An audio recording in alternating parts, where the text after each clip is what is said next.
Robert Whittaker explains why he's so confident leading up to the fight against Khamzat Chimaev at UFC 308. Speaking to Submission Radio, Rob said, "I've essentially had two camps for this guy, right? I think skill set wise, I'm probably the best I've been. I've been especially most prepared for Khamzat, theoretically speaking, as I could be, right? Yeah, definitely. That high-paced start and his wrestling prowess, it's quite simple. You know, you got to worry about how hard he's going to push the wrestling envelope in the first few rounds. And then, like, what I'm going to do after that, after I stop the takedowns, after I get back up or whatever, and just taking the fight to him."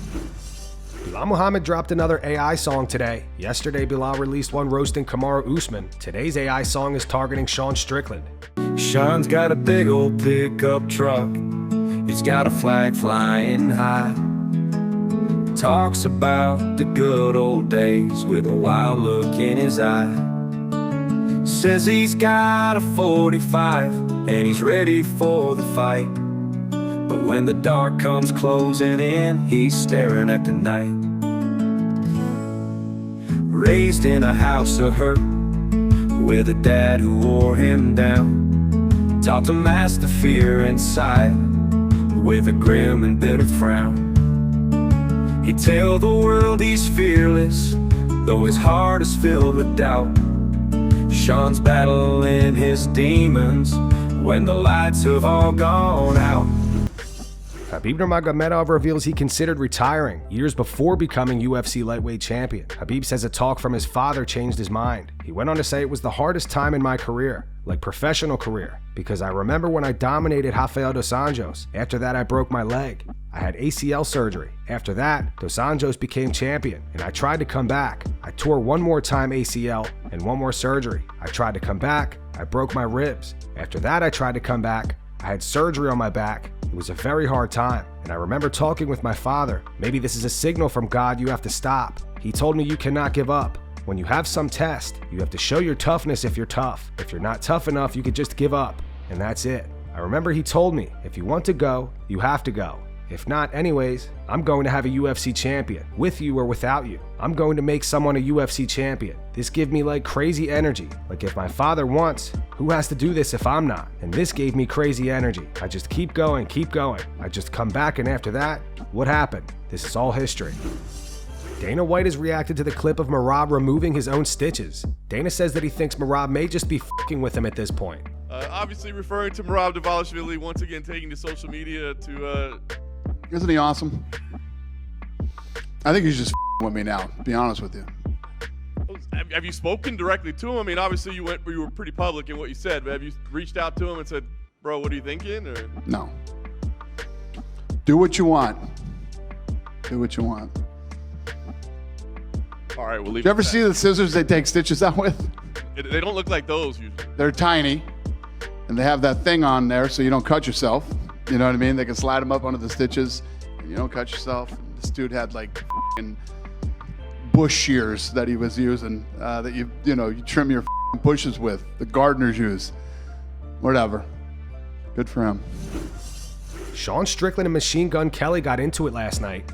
MGK made an appearance on Impulsive and had this to say about Sean. And there's another funny factor of just like the art of me standing or existing makes people furious. And I saw one of them. I don't know which one? The Strickland one. I don't know this guy from a crumb of bread, right? I didn't know who he was when I met him. I got hip afterward that he's like insanely racist and homophobic and just not my type of guy, so I would have never even wanted to shake hands with him in the first place. But he also is just a representative of every person who's too scared to just be themselves, because if you're comfortable as yourself, you don't care who anybody else is and how they are. He's so dumb that I'm gonna tell him right now, you should not keep saying stuff because it just makes me look better, but you're going to keep saying stuff. So I know that you'll react and say more things, but you just shouldn't. As a person who's just giving you big bro advice, learn this. Shut the fuck up and don't speak on me anymore and live your life. But you won't, and I'm going to continue laughing at you because you're a fucking idiot.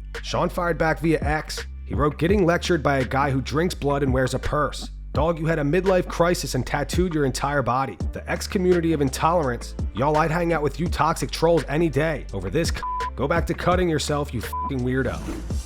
Stephen Thompson previews his upcoming fight against Joaquin Buckley at UFC 307. On the Believe You Me podcast with Michael Bisping, Wonderboy compares Joaquin style to Kevin Holland's. Wonderboy also fought Kevin back in December of 2022 and won via TKO by corner stoppage in the 4th round. 100%, man. You know, Joaquin Buckley, you know, taking it back to International Fight Week, I mean, like, the entire week he's been like on me, like, dude, let's make this fight happen. Let's make it happen. I'm like, all right, man, you know, my people will get with your people. We'll make this thing happen. And we signed this thing, right after International Fight Week, to be honest with you. So we signed it for a while now, but I'm glad this is happening. He's kind of like a Kevin Holland. He's kind of like the guy who's not afraid to come at you, and he'll bring the fight to you, which makes it even that much more exciting. So, I mean, obviously, going back, looking at his fights, I think he's on like a 3-fight winning streak at 170. But he's putting in work, man. And you know, I'm all about giving these up and coming studs a chance to, you know, work their way up the rankings. I don't have a problem with that. But yeah, I mean, he's got to be facing me October 5th, and not just me, but the best Stephen Wonderboy Thompson he could face. So it's going to be fun. It's going to be fireworks for sure. Let's go. I'm 41, but I feel like I'm 28, man, 29. Kamaru Usman responds to MMA fans who are calling him washed. Kamaru finds the comments disrespectful. He went on to say, now I'm in a place where, okay, with all of that comes a lot of injuries, all the things that you've been dealing with. It kind of catches up to you. Now I'm just in a position where I'm trying to heal all of that, because you know, you stack up all these injuries over time and it starts to diminish your performances to where people start to forget just how good you are, just how much time you spent building your career, doing the things that made you successful, to where they start to say, oh, he's washed, which is, how disrespectful are MMA fans? How disrespectful are they? Oh, he's washed. Oh, he can't do this anymore. He's not that. Aljamain Sterling reveals why he thinks he doesn't have the best relationship with the UFC. Aljo thinks it may have started when he took issue with his contract back in 2015. He says the money he was offered was half of what Sage Northcutt was making. With the company, I'm going to say probably when my first contract was up, I went 4-0, I had 3 finishes in a row, and we were renegotiating. And I think maybe that kind of ruffled some feathers a little bit since back then. That was in like 2015, going 2016. That's when Sage Northcutt was like the next big thing. But he just got signed. His first fight, he made 40-40. My first fight, I made 8-8. I was like, dude, I finished 3 guys in a row. 3 of them were ranked. Mizugaki, my 3rd fight, he was ranked 6th. And then I fought Johnny Eduardo. I think he was ranked 9th at the time. And remember, this is my 4th fight in the company, my 3rd and my 4th.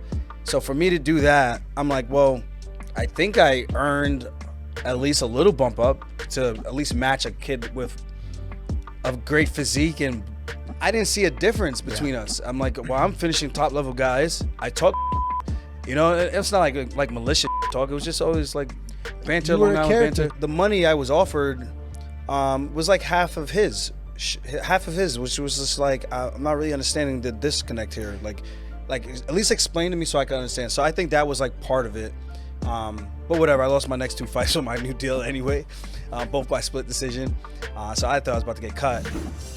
Joe Rogan says despite Mike Tyson being 58 years old, he can still knock Jake Paul's head into another dimension if he catches him. Tyson versus Jake goes down on November 15th. Joe said 58 is 58. No matter what you're taking and what they're doing for you, you're still 58.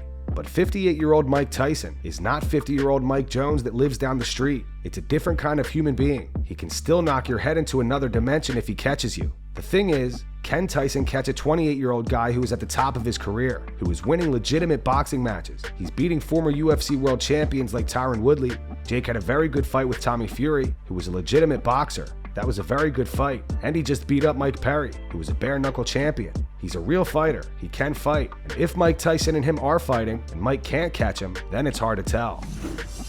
Daniel Cormier discusses the best and worst post-fight callouts of his career. DC says he can't even watch his old post-fight callouts in the Strikeforce days. DC says he just wants to slap his old self. All my best callouts were calling out John Jones. When I won the belt and I said, John Jones, get your together, I'm waiting for you. People love that. One time I told him, I said, hey, I told John, when we were arguing, chill. I said, when John Jones it's like we're in school. When John gets his academics in order and he's back eligible to compete, then he can come back and him and I can fight.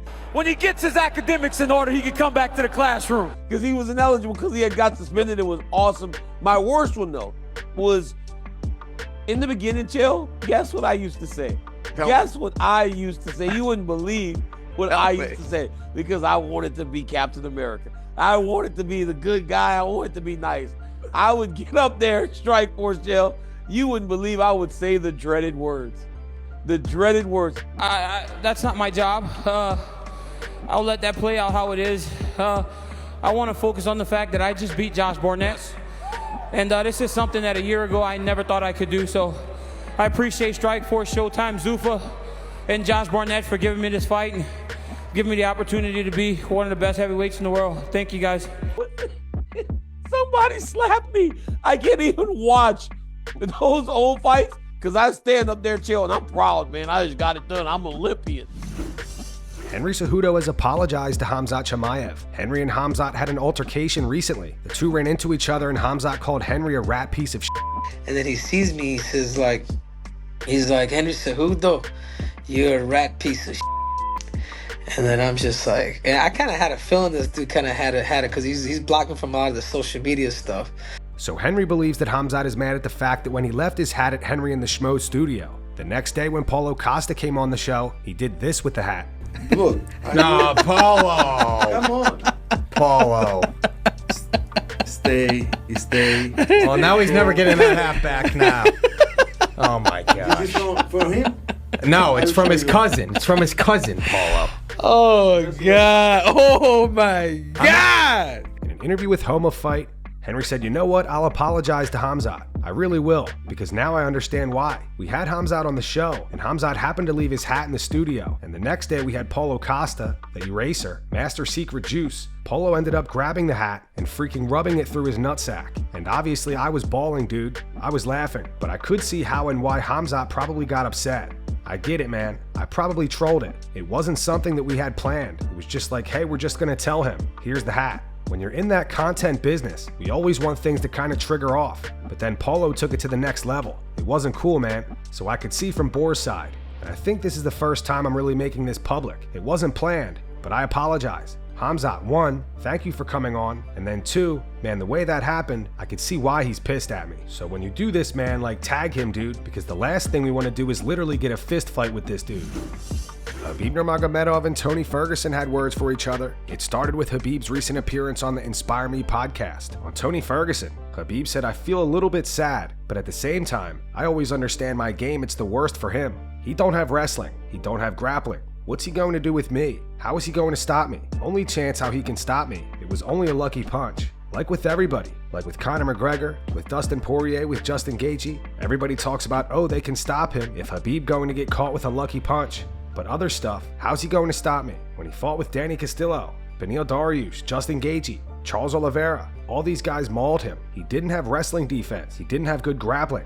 My fighting game, it was the worst for him. I'm a little bit sad, but what can we do? If God has some plan, nobody can change this. We were supposed to fight 5 times. He pulled out, I have injuries. This is not under my control. I feel a little bit sad, but at the same time, I showed who had what level. Tony fired back via Instagram. He posted this video. He wrote lucky punch in quotes. Now, was going to leave you alone, but you just couldn't help it. You fat What a coward like chicken. Keep hiding, Habiber. 29-1. Hashtag it's on like Donkey Kong biatch. Until further notice, let old fathead know what time it is, crew. And that's going to wrap it up for the news. Thanks for watching. For daily MMA news and content, subscribe to Full Mount MMA and click the bell icon to be notified when we post videos. Here are the 3 top comments from last video. The first one says Belal may be annoying, but he knows how to troll. The second one says, at first I thought Dana was exaggerating with calling Merab an idiot, but I don't think he's exaggerating anymore. And the final one's from Ravenger803. It says Merab, sense of humor, yes. Great fighter, yes.